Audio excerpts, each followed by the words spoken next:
Her father promised her to the banker's son. She promised herself to the farrier instead. Her father's name was Josiah Platt, and Josiah Platt was a man who believed that daughters were currency, not in the way that cruel men believe it, with malice, but in the way that practical men believe it, with the calm arithmetic of a man who looks at a ledger and sees columns that must balance.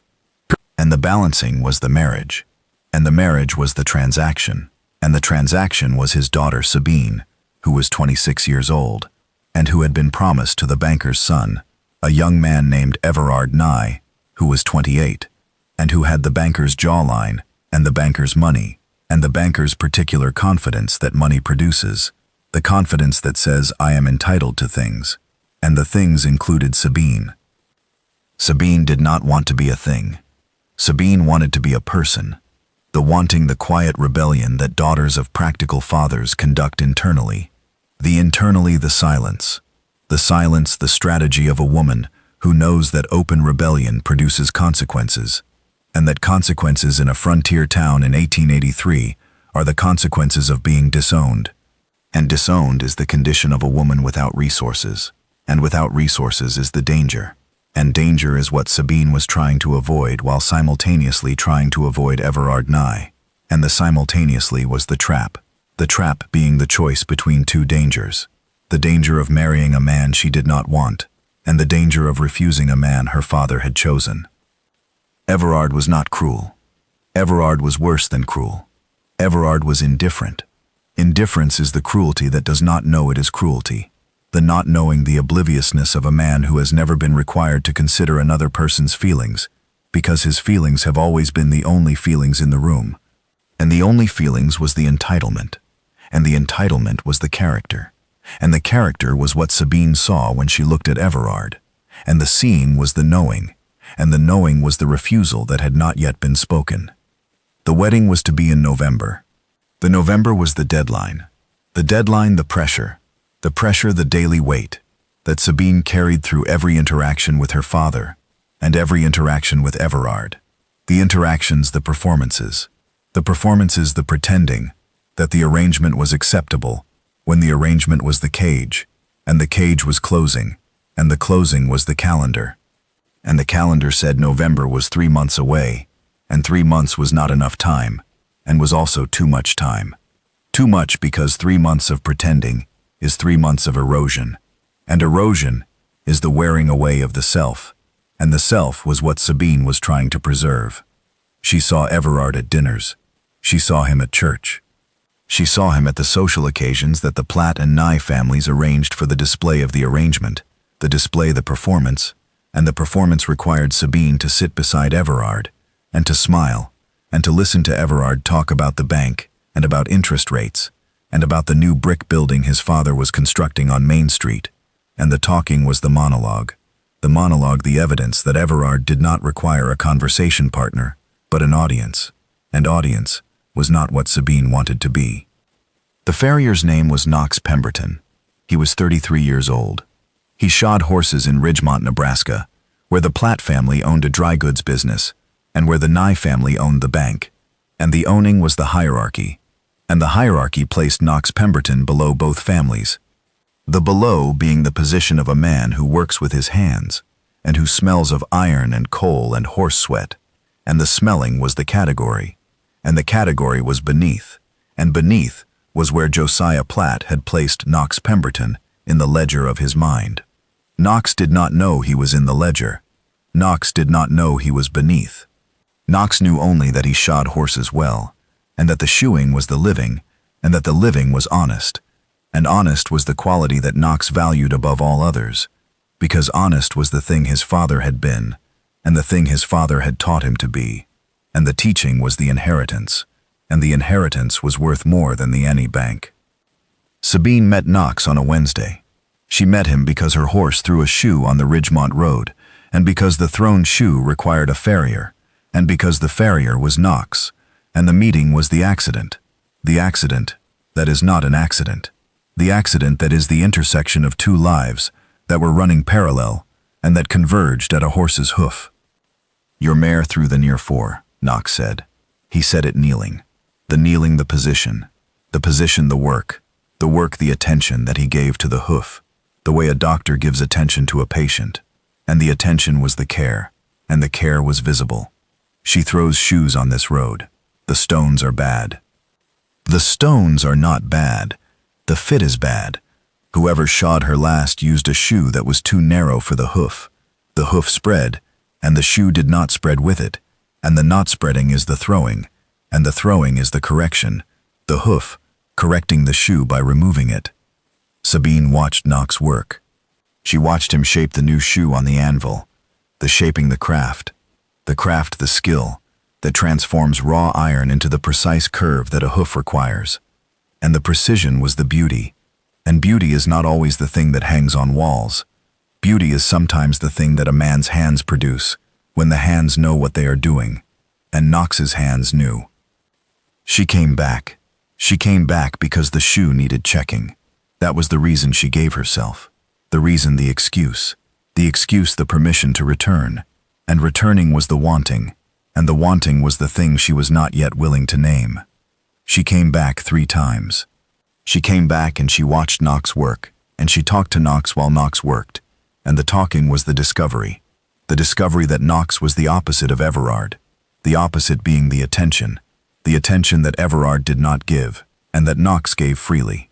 The generosity of a man who listens, because listening is the thing he does when he is not shaping iron, and listening is the shaping of a different kind. Knox noticed Sabine. He noticed her, because noticing her was impossible to avoid. She was present. She was returning. The signal that Knox understood instinctively. The instinct of a man who works with animals, and who has learned to read signals because animals communicate in signals. And the signals said, I am coming back because I want to come back, and the wanting is the truth. He thought about her. He thought about her while he worked, which was dangerous, because thinking while working with hot iron and sharp tools is the distraction that produces burns and cuts, and the burns and cuts were the evidence of the thinking, and the evidence was on his hands. The new burns among the old scars, the new among the old, the physical record of Sabine's effect on his concentration, and the effect was the feeling, and the feeling was the thing he carried through every day like a coal in his pocket. Warm and persistent and impossible to ignore. He did not pursue her. He did not pursue her because pursuing was the presumption of a man who believes he has the right to pursue, and Knox did not believe he had the right, because Knox was a Farrier and Sabine was a Platt, and the Plattness was the distance, and the distance was the boundary, and the boundary was the thing Knox would not cross, because crossing required invitation, and invitation was Sabine's to give. Sabine gave it. She gave it on the 4th visit, the giving the words that crossed the boundary. My father has promised me to Everard Nye. I am to be married in November. Knox set down the hammer. The setting down was the moment. I know. The town knows. The knowing is the gossip that a small town produces, and the gossip has reached me. Do you have an opinion? I have an opinion that is not my place to give. I am asking you to give it. I am asking because your opinion is the opinion I want, and wanting your opinion is the reason I have come to your shop 4 times when my horse has only needed 1 shoe. Knox looked at Sabine. He looked at her with the looking that a man gives a woman when the looking is the admission that the looking has been happening for weeks, and that the looking is the feeling, and that the feeling is the thing he has not allowed himself to name, because naming is the crossing, and the crossing is happening now, here, in a farrier's shop that smells of iron and coal. My opinion is that you should not marry a man you do not want. My opinion is that wanting is the requirement, and the requirement is the only qualification that matters, and the qualification that Everard Nye possesses, which is money, is not the qualification that a marriage requires. What qualification does a marriage require? A marriage requires that the 2 people in it want to be in it. A marriage requires that the wanting is mutual. A marriage requires that when one person looks at the other person, the looking is the joy, and the joy is the daily thing, and the daily thing is the life. And when you look at me, is the looking the joy? Knox picked up the hammer. He picked it up, and then he set it down again, because the hammer was not the answer. The looking is the joy. The looking has been the joy since Wednesday. The joy is the reason I have not said anything, because saying is the crossing, and crossing is the risk, and the risk is the losing of the joy that the looking provides, the looking that I can have as long as I do not say, and the saying is the endangering, and the endangering is what I am doing now. You are not endangering, you are answering. I asked, and you answered, and the answer is the thing I needed, and the needing is the deciding, and the deciding is done. Sabine told her father that evening. She told him in the parlor, the room where Josiah Platt conducted the business of the family, and the business of the family was what Sabine was disrupting. I will not marry Everard Nye. You will marry Everard Nye. The arrangement is made. The families have agreed. The November date is set. The arrangement is unmade. I unmake it.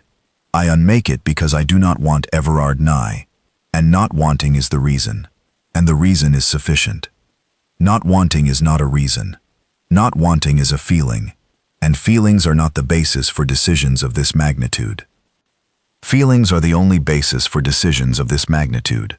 Decisions of this magnitude are decisions about who I will live with for the rest of my life, and living with requires wanting, and wanting is the feeling, and the feeling is the basis, and the basis is non-negotiable.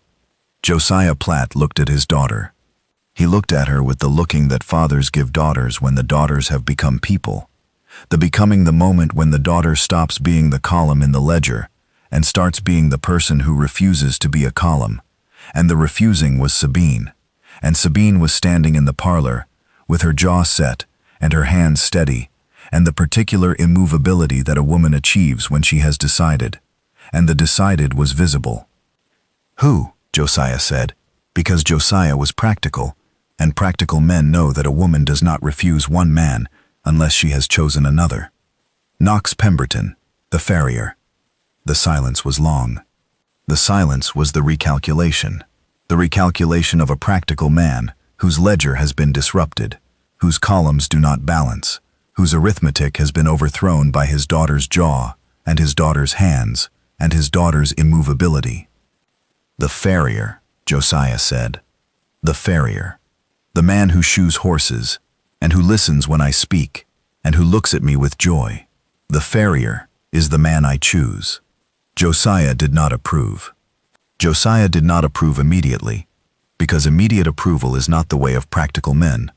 Practical men require time to recalculate, and recalculating is what Josiah did over the weeks that followed, the weeks in which he observed Knox Pemberton with the observation of a father who is assessing a man. And the assessing produced the grudging acknowledgement that Knox Pemberton was honest, and that honest was worth something, and the something was not nothing, and the not nothing was the beginning of the acceptance, and the acceptance was slow, the way all real acceptances are slow. The town talked.